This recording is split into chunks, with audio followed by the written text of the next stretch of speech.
جب صحیح حدیث مل جائے تو میرے اقوال کو بھول جاؤ۔ میں نے 7 سال کی عمر میں قرآن مجید حفظ کر لیا تھا۔ میں نے جس سے بھی مناظرہ کیا اس کے چہرے کا رنگ بدل گیا۔ اندھا دھند اور بغیر سوچے سمجھے علم حاصل کرنے والے کی مثال رات میں لکڑیاں جمع کرنے والے کی سی ہے۔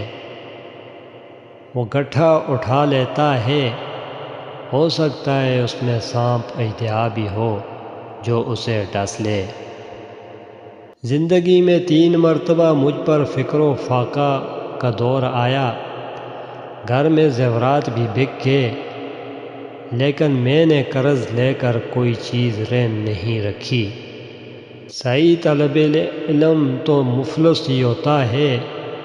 پوچھا گیا کہ اگر مناسب مالدار ہو تو؟ فرمایا وہ بھی نہیں۔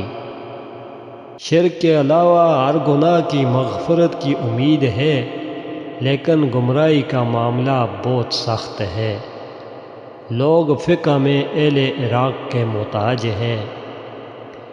جس طرح نگاہ کی ایک حد ہے جس سے آگے وہ کام نہیں کر سکتی، بالکل اسی طرح عقل کی بھی ایک حد ہوتی ہے جس سے آگے وہ بیکار ہے۔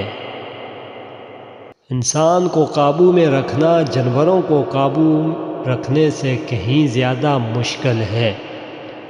جو شخص تمہاری رائے کا خواہشمند نہ ہو اسے مشورہ مت دو، نہ تمہاری تعریف ہوگی اور نہ تمہاری نصیحت اسے فائدہ دے گی۔ ایسے علاقہ میں نہیں رہنا چاہیے جہاں دینی مسئلہ بتانے والا عالم اور جسم کا علاج کرنے والا طبیب موجود نہ ہو۔ تفریح میں باوقار رہنا بیوقوفی کی علامت ہے۔ مرد کے جسم کو 3 چیزیں طاقت دیتی ہیں: اول گوشت کھانا، دوم خوشبو سونگھنا، سوم غسل کرنا۔